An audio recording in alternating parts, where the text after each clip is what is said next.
आगे बढ़ते हैं। महाराष्ट्र के अहमदनगर में जिला अस्पताल में भीषण आग लगने से 10 मरीजों की मौत हो गई है। सभी मरीज कोरोना से संक्रमित थे। ये आग अस्पताल के आईसीयू में लगी थी। आईसीयू में कुल 17 मरीज उस वक्त भर्ती थे।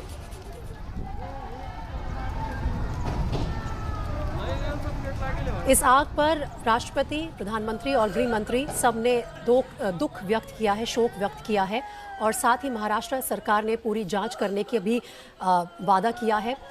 जो भी दोषी होंगे उन पर एक्शन लिया जाएगा। कुल मिलाकर 10 मरीजों की मौत हुई है, एक घायल भी हुआ है और ये आग लगी थी जिला अस्पताल के आईसीयू वार्ड में, जहां पर 17 कोरोना से संक्रमित पीड़ित लोग शामिल थे, दाखिल थे और उनमें से 10 लोगों की मौत हुई है।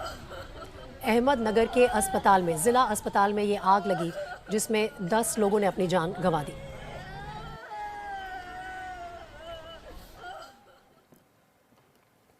तो महाराष्ट्र सरकार ने दोषियों के खिलाफ कड़ी कार्रवाई की बात कही है और आप सुनिए कि नवाब मलिक ने क्या कहा।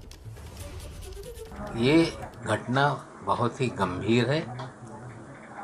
ये स्पष्ट आदेश था कि सभी अस्पतालों का फायर ऑडिट किया जाए, इसकी जांच बैठाई जाएगी कि इस अस्पताल का फायर ऑडिट किया गया था कि नहीं किया गया तो कौन दोषी है, और फायर ऑडिट के बाद भी अगर आग लगती है तो क्या कारण है। निश्चित रूप से जांच होगी और जांच में जो दोषी होगा उन पर कार्रवाई की जाएगी। जिन लोगों की मौतें हुई है, सरकार की तरफ से मुख्यमंत्री जी उनकी जो मदद की है वो घोषणा करेंगे।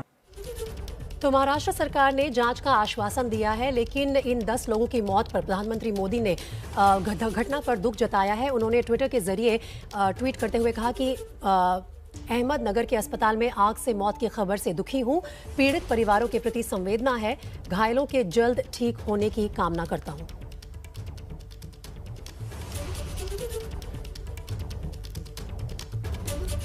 अहमदनगर से हमारे संवाददाता नितिन ओझा इस वक्त हमारे साथ लाइव जुड़ रहे हैं। नितिन, आपसे ये पूछना चाहती हूँ कि जहां नवाब मलिक कह रहे हैं कि फायर ऑडिट किया जाना था सभी अस्पतालों का, क्या इस अस्पताल का फायर ऑडिट हुआ था तो कब हुआ था और ये आग लगने की वजह अभी तक क्या बताई जा रही है?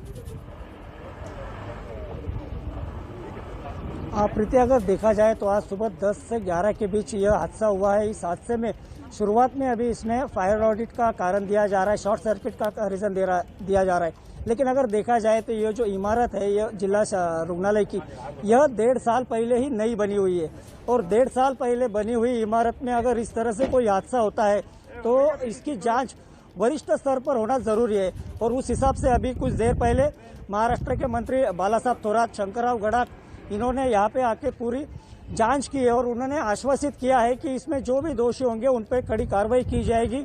उसके बावजूद जो 10 लोग मृत्यु हुआ है उसमें एक की और बढ़ोतरी हुई है। अब 11 लोगों का इसमें कुल मिलाकर डेथ हुई है और जो डेथ हुई है उनके परिजनों के लिए महाराष्ट्र सरकार की ओर से 7 लाख रुपए का मुआवजा देने का ऐलान अभी बालासाहेब थोरात इन्होंने किया है। अगर देखा जाए तो फायर ऑडिट की मांग को लेकर अहमदनगर की एक स्थानिक संगठन ने 6 महीना पहले निवेदन भी दिया था, लेकिन वो फायर ऑडिट अभी तक हुआ नहीं है। तो और इस जांच में इस वक्त हमें ये अपडेट दे रहे हैं कि कुल मिलाकर 11 लोगों की मौत हुई है। मौत का आंकड़ा बढ़कर अब 11 हो गया है। नितिन, आप ये कंफर्म कर रहे हैं? प्रीति, बिल्कुल। सुबह 10 लोगों का डेथ हुई थी, उसके बाद एक अत्यवस्थ था, उसकी भी मौत अभी कुछ देर पहले हुई है। अब तक 11 लोगों का कुल मिलाकर इस घटना हादसे में मृत्यु हुआ है। प्रीति जी, 17 लोग उस वक्त भर्ती थे आईसीयू में, 11 लोगों की मौत हो गई है। इतना बड़ा हादसा हुआ है, लेकिन महाराष्ट्र सरकार ने आश्वासन दिया है। अभी तक क्या आधिकारिक तौर पर नितिन कोई इंक्वायरी खोल दी गई है? जो महसूल विभाग का विभागीय आयुक्त स्तर है, उस स्तर के लेवल पर कुछ ही देर में अभी मुख्यमंत्री से बात करने के बाद बालासाहेब थोरात ने स्पष्ट किया है कि एक कमेटी यहाँ पर स्थानापन्न की जाएगी और उस कमेटी के जरिए जल्द से जल्द इस घटना की पूरी जांच की जाएगी। जी प्रीति। बहुत बहुत शुक्रिया नितिन इस तमाम जानकारी के लिए। और अभी अभी एबीपी के दर्शकों को हमने ये अपडेट दिया है कि इस हादसे में कुल मिलाकर 11 लोगों की मौत हुई है। जो आर्यन खान ड्रग्स केस में हर रोज एक नया किरदार और नया ट्विस्ट सामने आ रहा है। एनसीपी नेता और महाराष्ट्र के मंत्री नवाब मलिक के निशाने पर समीर वानखेड़े और बीजेपी है, तो वहीं आज बीजेपी के एक नेता मोहित कंबोज ने एनसीपी पर निशाना साधा है। मोहित कंबोज ने सुनील पाटिल नाम के एक शख्स को इस पूरे खेल का मास्टरमाइंड बताया। मोहित कंबोज ने कहा कि सुनील पाटिल के संबंध एनसीपी के नेता और महाराष्ट्र के पूर्व गृह मंत्री अनिल देशमुख के बेटे से हैं। खबर यह भी है कि एनसीबी की विजिलेंस टीम सुनील पाटिल और सैम डिसूजा से भी पूछताछ कर सकती है। पूरा मास्टरमाइंड इसका, जो आपको प्रूफ दूंगा इसके आगे, इसका पूरा मास्टरमाइंड है Sunil Patil. Sunil Patil nationalist Congress party NCP के फाउंडेशन से जुड़े हुए सदस्य हैं, जो धुले से आते हैं। 20 साल से राष्ट्रवादी पार्टी से इनके संबंध रहे हैं। सिर्फ संबंध नहीं रहे हैं, हाल ही में महाराष्ट्र के पूर्व गृह मंत्री जो अरेस्ट हुए अनिल देशमुख जी, उनके बेटे ऋषिकेश देशमुख के ये जिगरी दोस्त हैं। नेशनलिस्ट कांग्रेस पार्टी राष्ट्रवादी पार्टी के सभी नेताओं के, सभी मंत्रियों के ये घर के सदस्य जैसे हैं। महाराष्ट्र के होम मिनिस्टर के खाते के अंदर अधिकारियों की बदली। तो आखिर कौन है ये सुनील पाटिल? महाराष्ट्र के धूले से आते हैं और इनके घर हमारे संवाददाता धनंजय दीक्षित गए। देखिए उनकी ये रिपोर्ट।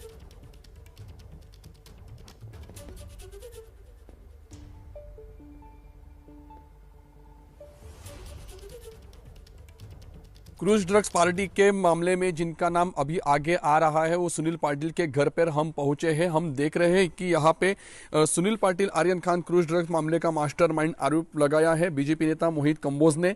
सुनील पाटिल यह महाराष्ट्र के धुले के रहने वाले हैं और यह उनका घर है। उन पर आरोप लगने के बाद उनकी प्रतिक्रिया जानने के लिए हम उनके घर पर पहुंचे, लेकिन यहाँ एक बड़ा सा ताला दिखाई दे रहा है। आसपास के लोगों से पता करने के बाद यह जानकारी मिली कि कुछ दिन पहले सुनील पाटिल यहां आए थे, लेकिन अपने परिवार के साथ। अब वो कहाँ है इसकी जानकारी नहीं मिल रही है। केपी गोसावी एनसीबी का विवादित विटनेस यह सुनील पाटिल का करीबी बताया जाता है। वही सैम डिसूजा को भी सुनील पाटिल ने ही एसएमएस कर क्रूज ड्रग्स पार्टी की जानकारी साझा थी कि सुनील पाटिल की एनसीबी के संबंध होने के आरोप लग रहे हैं, लेकिन स्थानिक एनसीबी अध्यक्ष का कहना है कि सुनील पाटिल का पार्टी का कोई लेना देना नहीं है। साफ है कि इस मामले में सुनील पाटिल की प्रतिक्रिया आना बेहद महत्वपूर्ण है, क्योंकि इसमें रोज नए खुलासे आने वाले हैं। अब हम यही देखना चाहेंगे कि कब सुनील पाटिल मीडिया के सामने आते हैं और अपने ऊपर जो आरोप लगा गया है वो उसके बारे में क्या प्रतिक्रिया, क्या मीडिया से बातचीत करते हैं। वक्त एक बड़ी खबर आ रही है गुजरात के गांधीनगर से, जहां एक केमिकल फैक्ट्री के वेस्ट वाटर टैंक की सफाई के दौरान 5 मजदूरों की मौत की खबर आ रही है। गांधीनगर जिले से जुड़ी है ये खबर।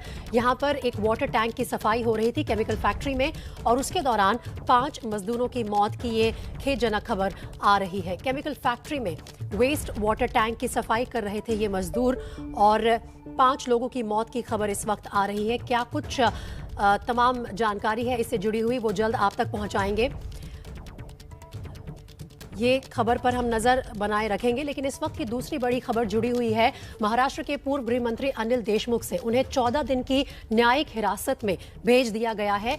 आज ईडी ने भी उनकी कस्टडी की डिमांड रखी थी, लेकिन 14 दिन की न्यायिक हिरासत में भेजे गए हैं महाराष्ट्र के पूर्व गृह मंत्री Anil Deshmukh. Money laundering case में अनिल देशमुख को 14 दिन की जेल आज कोर्ट ने सुनाई है। ईडी ने दलीलों के दौरान 9 दिन की कस्टडी डिमांड की थी अनिल देशमुख की।